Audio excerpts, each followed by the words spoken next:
¿Y por qué no entramos de una vez al mensaje en esta tarde? Ustedes saben que hace 2 semanas atrás, esta es la tercera semana, empezamos con un estudio bíblico acerca del Evangelio de Mateo, ¿verdad? Dijimos o hemos dicho que vamos a estar quizás por los próximos años de seguro, o quizás 2 años, moviéndonos a través de este Evangelio, y lo vamos a hacer más como un estudio bíblico de tiempo en tiempo. Nuestro pastor va a hacer una pausa en estos mensajes para entregar otros mensajes que el Señor le ponga en su corazón, pero en esta tarde entramos en la semana número 3 acerca una vez más del Evangelio de Mateo. Y en esta tarde quiero darte de entrada el tema principal de este estudio, y lo que quiero hablar en esta tarde es del tema siguiente. El tema es el Rey verdadero y los tronos que quieren es su lugar. El Rey verdadero, los tronos que quieren, más bien dicho, ocupar su lugar.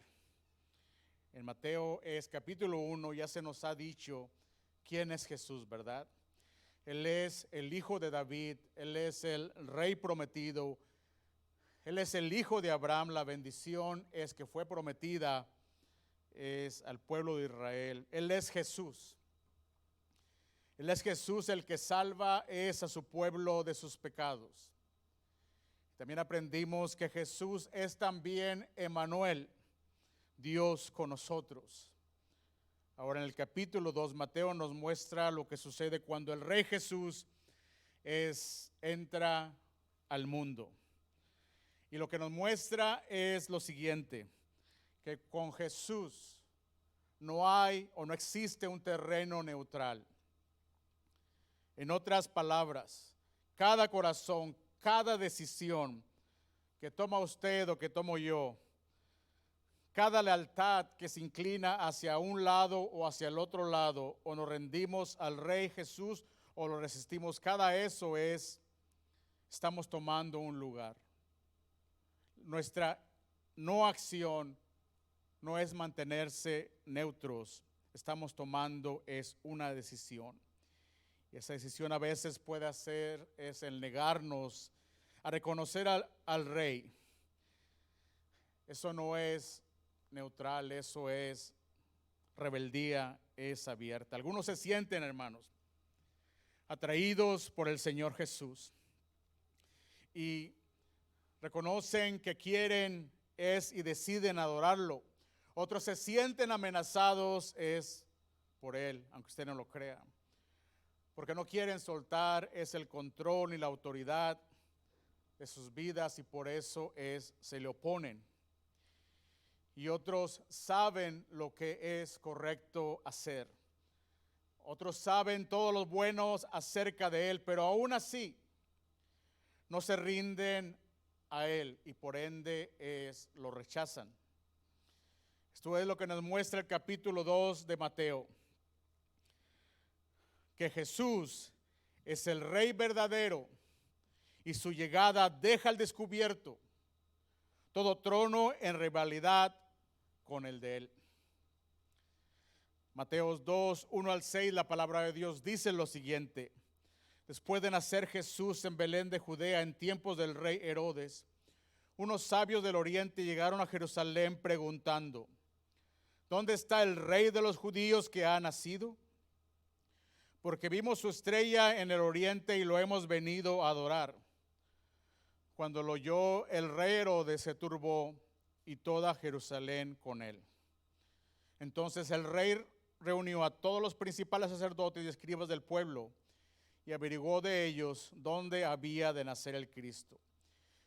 Y ellos le dijeron: en Belén de Judea, porque así está escrito por el profeta: y tú, Belén, tierra de Judá, de ningún modo eres la más pequeña entre los príncipes de Judá, porque de ti saldrá un gobernante que pastoreará a mi pueblo Israel. Mateo nos dice que Jesús nació en Belén de Judea en tiempos del rey Herodes. Ahora, Belén no es un lugar cualquiera, es la ciudad de David. Está profundamente es conectada a la promesa de Dios acerca del Mesías que habría de venir. Esta promesa la vemos claramente en Miqueas capítulos 5, 2 y 4, donde se identifica en esa escritura a Belén como lugar de nacimiento del gobernante que vendría a pastorear el pueblo de Israel. Así que Mateo no solo nos dice dónde nació Jesús, también nos muestra que el nacimiento de Jesús es el cumplimiento directo de la promesa de Dios. Amén. Dios lo había hablado, Dios lo había prometido, y ahora en Jesús esa promesa se está haciendo realidad en ese tiempo. Entonces, después vemos a los hombres sabios y muy conocidos en nuestra cultura latinoamericana como los magos. Los vemos entrar en la historia de Jesús. Ahora, ¿quiénes eran los magos? Los magos eran hombres sabios del oriente y probablemente ellos procedían de la región de Babilonia o de la región de Persia, que hoy es lo que conocemos como Irán. Estos hombres eran estudiosos de las señales en el cielo, de las estrellas y de los escritos de la antigüedad. Ahora, usted puede preguntarse, ¿cómo sabían ellos acerca del nacimiento del Mesías? Mateo no nos dice con exactitud, pero siguiendo la historia bíblica en el Antiguo Testamento, es muy posible que conocieran acerca del Mesías prometido a través del profeta Daniel y del pueblo judío que vivió en Babilonia durante el exilio. Una pregunta que debemos hacernos también muy válida. Estos hombres sabios o estos magos eran realmente tres. La Biblia nunca dice que fueran tres. La gente en general asume eso por los tres obsequios o regalos que traían con ellos. Tampoco la Biblia dice que llegaron al pesebre la noche del nacimiento de Jesucristo. Mateo dice que entraron a una casa y vieron al niño con María. De hecho, por la orden que dio Herodes de matar a los niños menores de 2 años, es muy probable que hayan llegado tiempo después del nacimiento del Señor Jesús en esta tierra. Muchos estudiosos piensan que hasta 2 años después de su nacimiento. Y cuando estos hombres llegan, hace una pregunta clave. ¿Dónde está el rey de los judíos que ha nacido? Y esa pregunta, hermanos, revela la tensión central de este pasaje. Esta pregunta revela el choque entre el rey verdadero y todo trono en rivalidad con el de él. La escritura dice que Herodes se turbó y también Jerusalén se turbó con Herodes. Uno pensaría que el pueblo se alegraría. Son el pueblo de Israel. Son los que han estado esperando al rey prometido ya por un largo tiempo. Pero en lugar de gozo, la Biblia dice que hay turbación en medio de ellos. Herodes se siente amenazado. ¿Por qué? Porque Herodes entiende lo que esto significa. Si ese niño es verdaderamente el rey de los judíos, Jesús es mucho más grande que él. Si ese niño es verdaderamente rey, Herodes tendría que rendirse y postrarse ante él. Amén.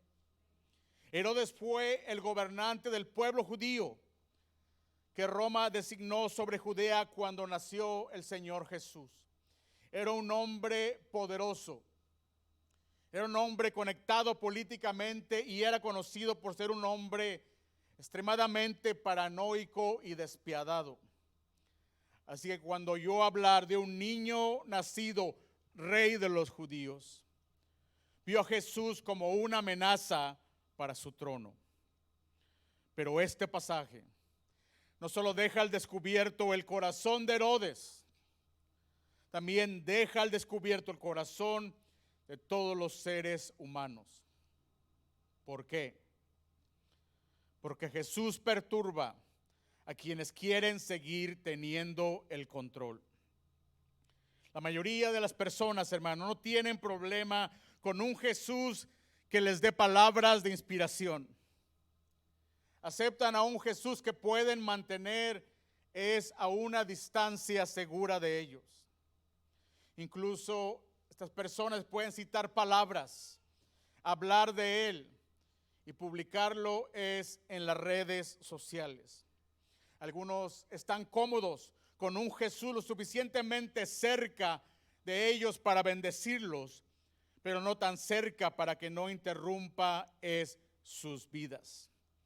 Lo quieren lo bastante cerca para calmar su ansiedad, pero no tan cerca para que no confronten los deseos de su carne.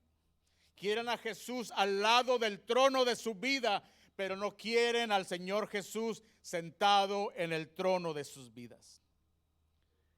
Luego Herodes reúne a los principales sacerdotes y a los escribas.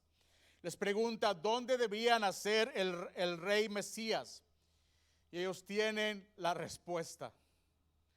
Los escribas pueden señalar las escrituras con precisión. Pueden nombrar el nombre del pueblo correctamente donde debería nacer. Ellos tienen toda la información correcta acerca del Mesías y aún así, a pesar de saber todo eso, no corren y no van a adorarlo ni a coronarlo como su rey. Saben acerca del rey, pero no se encaminan para ir a verlo. Y una vez más, esto revela algo acerca del corazón de la gente, del corazón humano.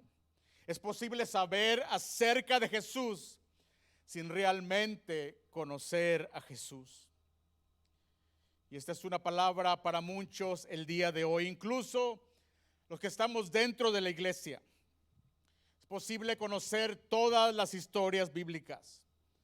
Es posible conocer el lenguaje cristiano, saber lo que dice los versículos de memoria. Es posible entender el mensaje del sermón y aún así nunca rendirse verdaderamente a aquel de quien hablan las escrituras. Puedes conocer la verdad acerca del rey y aún así rechazarlo. Mateo 2, 7 al 12, la Biblia dice lo siguiente.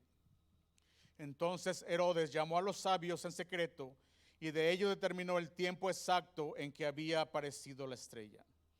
Y enviándolos a Belén dijo, vayan y busquen con diligencia al niño y cuando lo encuentren avísenme para que yo también vaya y lo adore. Después de oír al rey, los sabios se fueron y la estrella que habían visto en el oriente iba delante de ellos hasta que llegó y se detuvo sobre el lugar donde estaba el niño. Cuando vieron la estrella se regocijaron mucho con gran alegría. Entrando en la casa, vieron al niño con su madre María y postrándose lo adoraron. Y abriendo sus tesoros, le presentaron obsequios de oro, incienso y mirra. Perdón. Y habiendo sido advertidos por Dios en sueños que no volvieran a Herodes, se fueron para su tierra por otro camino.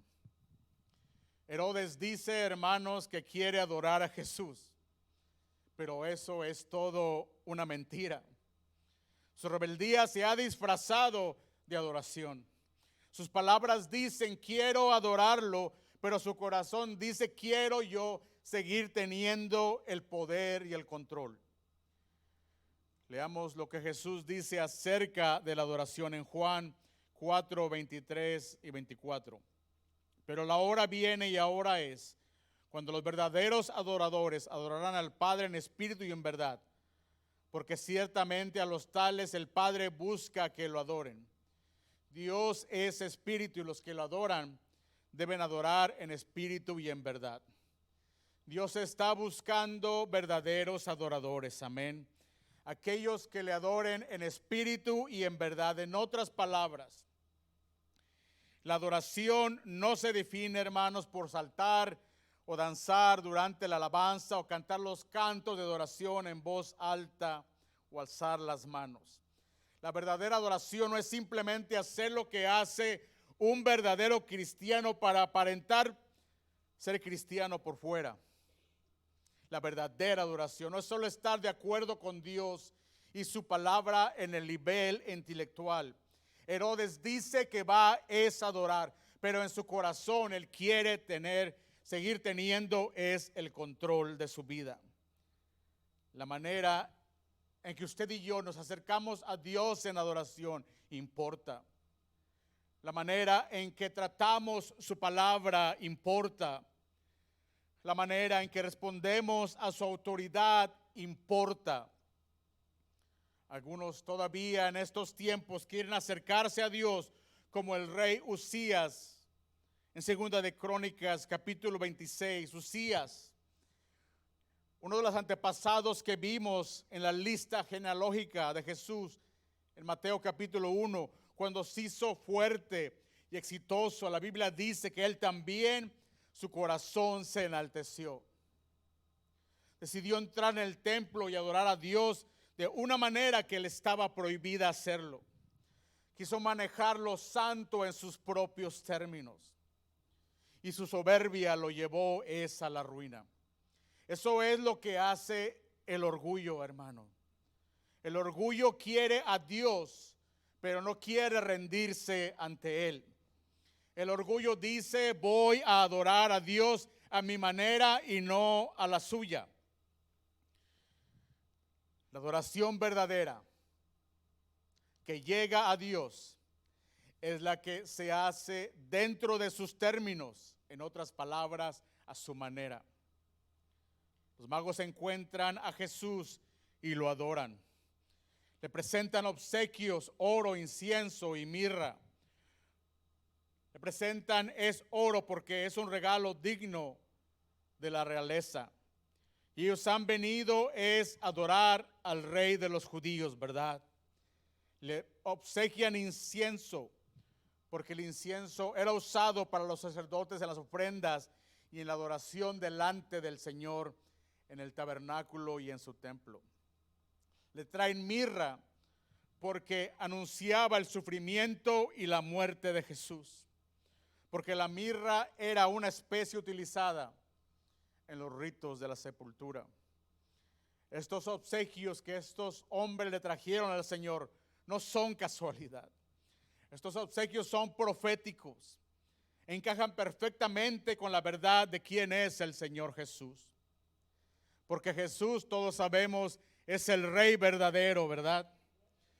Sabemos que Jesús es digno de toda adoración.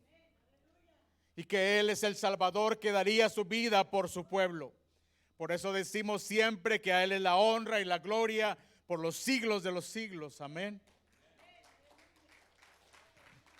Mateo 2, 13 al 15, la Biblia dice, después de haberse marchado ellos, un ángel del Señor se apareció a José en sueños diciendo, levántate, toma al niño y a su madre y huye a Egipto y quédate ahí hasta que yo te diga, porque Herodes quiere buscar y matar al niño. Y levantándose José tomó de noche al niño y a su madre y se trasladó a Egipto. Estuvo allá hasta la muerte de Herodes para que se cumpliese lo que el Señor habló por medio del profeta diciendo, de Egipto llamé a mi hijo. Ahora aquí vemos que la historia cambia drásticamente. José recibe una advertencia en un sueño. Él debe tomar al niño y a su madre y huir a Egipto. Y mire esto. Mire lo que hace José. José se levanta y obedece. José recibe la palabra de Dios y responde de inmediato una vez más. Y una vez más José demuestra ser que es un hombre fiel y obediente a la palabra del Señor. En el capítulo 1 recibe la palabra de Dios y la obedece. En esta porción del capítulo 2 que acabamos de leer, José recibe la palabra de Dios y vuelve a obedecerla. Se levanta en la noche, toma a su familia y se marcha a donde le dice el Señor que vaya. Eso, hermanos, que hace este hombre, eso es confiar en Dios. Confiar en Dios es levantarte y hacer lo que Él ha hablado a tu vida. Y me encanta cómo el apóstol Pablo lo explica. Mira lo que Dios habla a nuestras vidas el día de hoy. Por lo tanto, amados hermanos, les ruego que entreguen su cuerpo a Dios por todo lo que Él ha hecho a favor de ustedes. La Biblia dice que al que mucho se le perdona, ¿mucho qué? Mucho agradece, ¿verdad? Continúa diciendo que sea un sacrificio vivo y santo, la clase de sacrificio que a Él le agrada. Esa es la verdadera forma de adorarlo. No imiten las conductas ni las costumbres de este mundo. Más bien dejen que Dios los transforme en personas nuevas. Al cambiarles la manera de pensar, entonces aprenderán a conocer la voluntad de Dios para ustedes, la cual es buena, agradable y perfecta. Pablo nos dice que presentemos nuestra vida a Dios y que no imitemos los patrones de conducta de este mundo. Eso es exactamente lo que José hizo. Él no se dejó guiar por lo que parecía que era más fácil, más conveniente o lo que hacía más sentido hacer para él. Él respondió a la voluntad de Dios entregándole el día a día de toda su vida. Y una vez más, hermanos, esto conecta directamente con nosotros en nuestros tiempos. Muchas personas dicen que confían en Dios, pero en realidad confían en Dios solo mientras Él se encaje en sus planes. Solo mientras Él se mantenga es predecible. Confían en Dios mientras Él no interrumpa su tiempo, mientras Dios no interrumpa su comodidad, su confort, mientras no cambie el futuro que ellos ya se han imaginado para sus vidas. Pero la verdadera confianza se hace visible, hermano, cuando la obediencia nos cuesta. Quiero hacerte una pregunta en esta tarde. ¿Qué te ha hablado Dios a ti? Que tú sabes que tienes que hacer y sin embargo no quieres hacerlo porque te está costando mucho. ¿Está pidiendo que vayas a pedir perdón a alguien que ofendiste? José no se puso a negociar con Dios, hermano. José no le pidió una explicación completa, es a Dios primero. No le dijo, Señor, dame más claridad y luego ya veré qué decido. Él escuchó la palabra del Señor y la obedeció y la puso por obra. Porque el tardarnos en obedecer, hermanos, también revela algo acerca de nuestro corazón.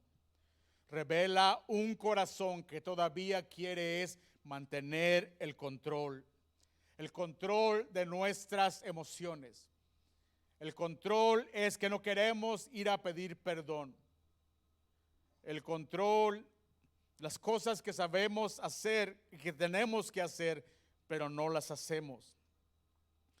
Déjame decirte algo acerca de la obediencia a Dios en esta tarde. En la vida real, hermanos, por nuestra obediencia es como se ve que confiamos usted y yo en Dios. Mateo 2, 16, 18, la Biblia dice, Herodes al verse burlado por los sabios se enfureció en gran manera y mandó matar a los niños que había en Belén y en todos sus alrededores de 2 años para abajo, según el tiempo que había averiguado de los sabios. Entonces se cumplió lo que fue dicho por medio del profeta Jeremías cuando dijo, se oyó una voz en Ramá, llanto y gran lamentación, Raquel que llora a sus hijos y que no quiso ser consolada porque ya no existen. Este es verdaderamente un giro oscuro, ¿verdad? Y vemos cómo Mateo no lo suaviza. Herodes manda a matar a los niños en Belén y a todos sus alrededores. Herodes responde con violencia. ¿Sabes por qué? Porque los tronos en rivalidad con el trono del gran rey Jesús, hermanos, se rebelan contra él cuando se sienten amenazados. Así actúa el orgullo. Así actúa la soberbia. Prefiere ir a otros antes que rendirse. Y esto no solo se ve en reyes o en gobiernos, también se manifiesta en la vida de hombres y mujeres ordinarias como tú y como yo. Un corazón orgulloso hiera a los que tiene cerca, hermanos, antes de soltar el control. Por eso recuerda esto: no hay terreno neutral cuando se trata de las cosas de Dios. Un corazón que se niega a rendirse, no se queda, es neutral, se endurece, se vuelve y se pone a la defensiva cuando se siente confrontado por la palabra de Dios. Y llega al punto de justificar el daño que causa con tal de seguir teniendo el control. Mateo hace referencia a Jeremías capítulo 31. Este pasaje usa una imagen poderosa de personificación. Raquel, la esposa de Jacob, hermano, a quienes Dios le iba a dar un nuevo nombre, Israel, aparece llorando por sus hijos.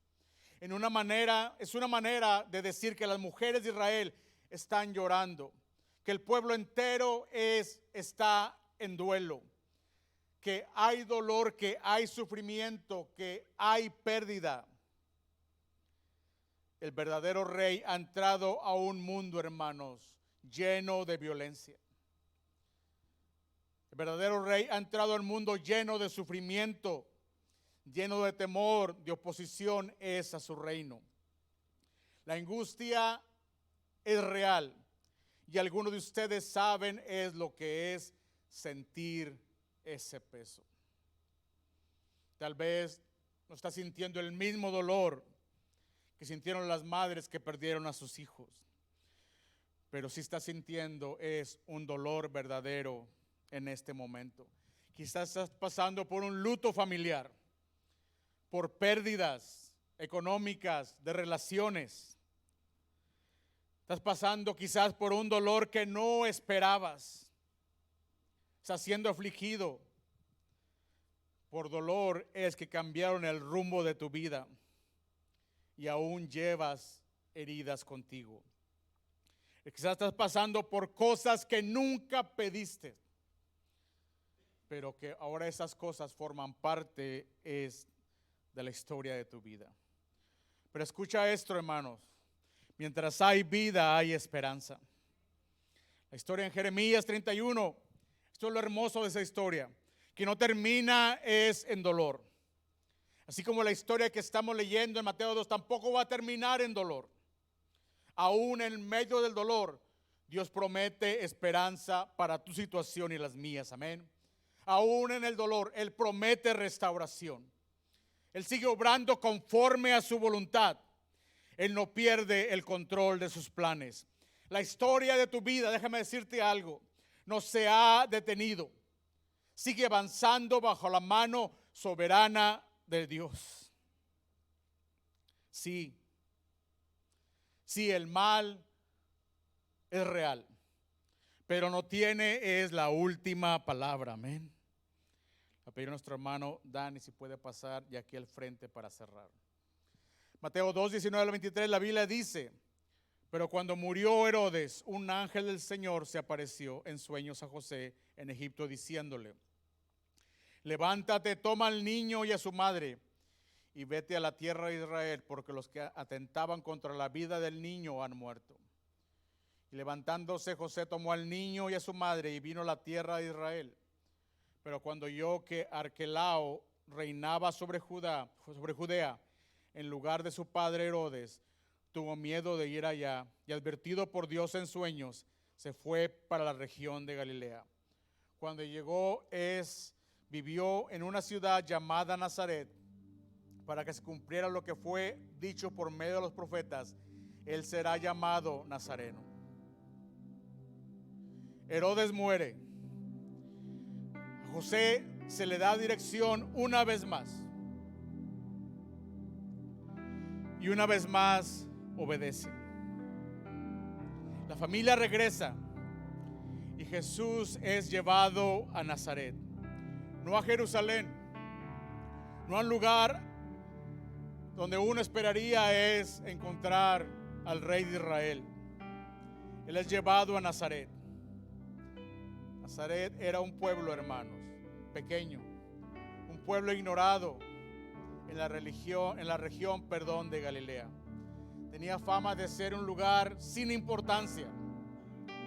Incluso era un lugar considerado problemático. De hecho, en la Escritura, usted ha leído, alguien llega a preguntarse, a modo quizás hasta de burla, ¿acaso puede salir algo bueno de Nazaret? Y sin embargo, Jesús, nuestro Dios, creció ahí. No llegó con prestigio ni poder humano. Él nunca recibió reconocimiento por los sistemas de gobierno ni por las estructuras religiosas de la época. Llegó a este mundo en humildad.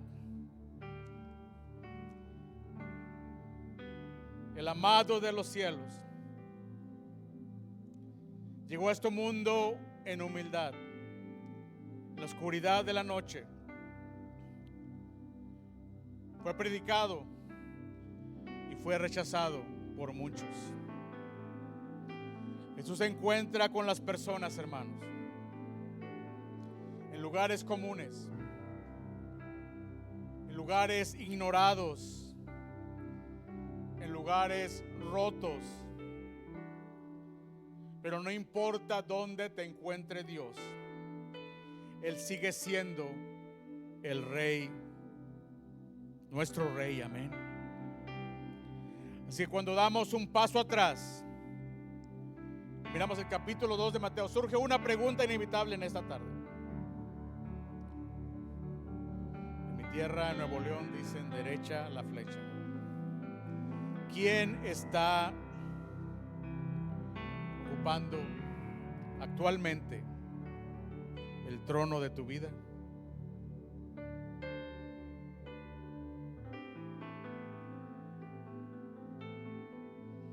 ¿Quién está ocupando actualmente el trono de tu vida? ¿Qué trono en rivalidad con su trono? ¿Qué trono en rivalidad con su trono estás poniendo el Señor Jesús en esta tarde en tu vida? Para algunos aquí presentes, tú ya sabes qué es eso. Tal vez hay un área de tu vida en desobediencia y tú lo sabes. Has estado ya por algún tiempo resistiendo la autoridad de Cristo. Quieres a Jesús como tu Salvador, pero no lo quieres aún recibir como tu Señor. Quieres que perdone tus pecados, pero aún no quieres rendirte a Él. Quieres que te dé consuelo. Quieres que te traiga paz, pero no te gusta cuando te corrige. Para otros quizás lo que expone el Señor en esta tarde puede ser algo mucho más sutil que eso. Quizás no te opones al Señor abiertamente, pero aún sigues aferrado a tu trono. Estás cerca de la verdad. Sabes hablar como un seguidor de Cristo Jesús, pero aún tú decides qué áreas de tu vida Jesús puede tocar y cuáles siguen bajo tu control. El llamado en esta tarde creo que es bastante claro. El llamado en esta tarde es obedecer a Dios, así como obedeció es José su palabra. El siguiente paso en esta tarde que tú puedas tomar puede ser no fácil. El siguiente paso que tú sabes que necesitas tomar en esta tarde puede interrumpir los planes que ya tienes para tu vida. El siguiente paso que tú sabes que necesitas que tomar en esta tarde puede incomodar tu rutina diaria. Puede requerir que confíes en Dios antes de sentirte listo a tomar acción en lo que Él te pide que hagas. Pero la palabra de Dios, hermano, es lo suficientemente clara para que lo obedezcamos. Amén. A lo largo de su ministerio, Jesús proclamó un mensaje bastante claro donde quiera que Él fue. El mensaje es este: después de que Juan había sido encarcelado, Jesús vino a Galilea predicando el evangelio de Dios. Aquí está el mensaje. El tiempo se ha cumplido, decía, y el reino de Dios se ha acercado. Arrepiéntanse y crean en el evangelio. Ese es el mensaje. El mensaje es el siguiente: el rey se ha acercado. Es tiempo de arrepentirse, de creer en Él y de seguirlo. Este sigue siendo su mensaje para nosotros el día de hoy. El rey se ha acercado, hermanos. Así que arrepiéntete, cambia de dirección y ven a Él. Bájate de tu trono, cualquiera que sea. Cree en las buenas noticias, cree en el evangelio y réndele tu vida al único que verdaderamente el Rey de Reyes y Señor de Señores.